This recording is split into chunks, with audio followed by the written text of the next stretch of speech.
Praise the Lord. அன்பானவர்களே, எப்படி இருக்கிறீங்க? ஆண்டவர் உங்களை ஆசீர்வதிப்பாராக. நான் ஒரு ஆற்றுலேருந்து உங்களோடு கூட பேசி கொண்டிருக்கிறேன். இந்த ஆற்றுக்கு பேர் மரட்டாறு அப்படின்னு சொல்கிறாங்க.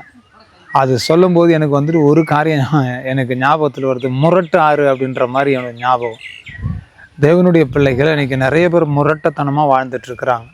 ஆண்டவர் சொல்லுகிறத கேட்குறதில்ல, கர்த்தர் பேசுகிறத கேட்குறதில்ல, கர்த்தருடைய வார்த்தைக்கு செவி கொடுக்கறதில்ல. அவங்களுடைய மனம் போகிற போக்கில் அவங்க என்ன பண்ணுறாங்க? அவங்க வாழ்ந்து கொண்டிருக்கிறாங்க. நம்ம முரட்டத்தனமாக வாழக்கூடாதுங்க. கர்த்தருடைய வசனத்துக்கு பயந்து, ஆண்டருடைய வார்த்தைக்கு பயந்து நாம் வாழும் பொழுது கர்த்தர் நம்மை ஆசீர்வதித்து கர்த்தர் நம்மை கனப்படுத்துவார்.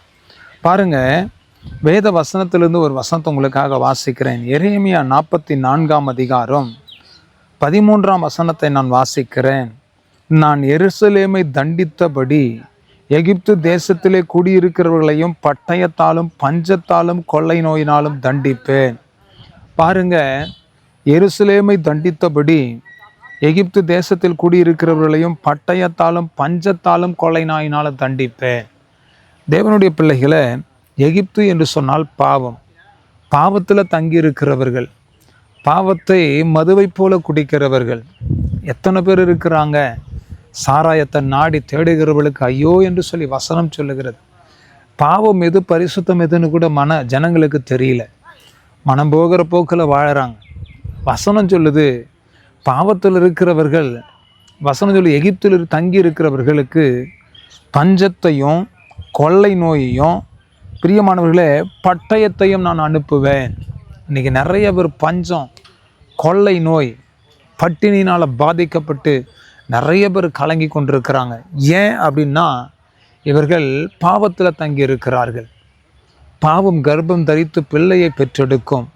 தேவனுடைய பிள்ளைகளே, கர்த்தருக்கு விரோதமாய் பாவம் செய்யக்கூடாது.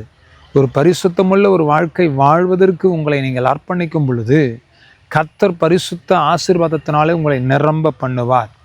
ஆகையினால கர்த்தருடைய சமூகத்தில் ஆண்டவருக்கு பிரியமான ஒரு வாழ்க்கை வாழ்வதற்கு உங்களை விட்டு கொடுங்க. ஆண்டவரே உங்களை ஆசீர்வதித்து உங்களை மகிழ பண்ணுவார்.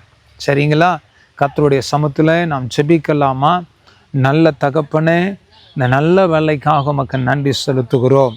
இந்த நல்ல வேலையில் உம்முடைய சமூகத்தில் எங்களை தாழ்த்தி உமது கரத்தில் கொடுக்கிறோம். ஆண்டவரே, எங்களை பட்டயத்தாலும் பஞ்சத்தினாலும் கொள்ளை நோயினாலும் வாதிக்காதபடி எங்கள் ஒவ்வொருவரையும் விடுவித்து எகிப்திலிருந்து வெளியே கொண்டு வாங்கப்பா. பாவ இருளிலிருந்து வெளியே கொண்டு வாங்க. கர்த்தருடைய ஆவியானவருடைய பிள்ளைகளை ஆசீர்வதித்து கர்த்தனை நடத்தும்படி நான் ஜெபிக்கிறேன். ஹல்லேலூயா. ரகானாமா சியாந்த ரபலா. கர்த்தருடைய கரம் இறங்கட்டும். உங்களுடைய பிள்ளைகளை ஆசீர்வதித்து கர்த்தர் பிளஸ் பண்ணுங்க. உங்கள் நாமத்தை மையப்படுத்தி கொள்ளுங்க. தாழ்த்தி உமது கரத்தில் ஒப்பு கொடுக்கிறோம். அற்புதங்களை செய்யும், ஆசீர்வதியும், நடத்தும். இயேசு கிறிஸ்துவின் நாமத்தினால் ஆசீர்வதி ஜெபிக்கிறோம் நல்ல பிதாவே. ஆமென், ஆமென், ஆமென். God bless you. கர்த்தர் உங்களை ஆசீர்வதிப்பார். ஆமென்.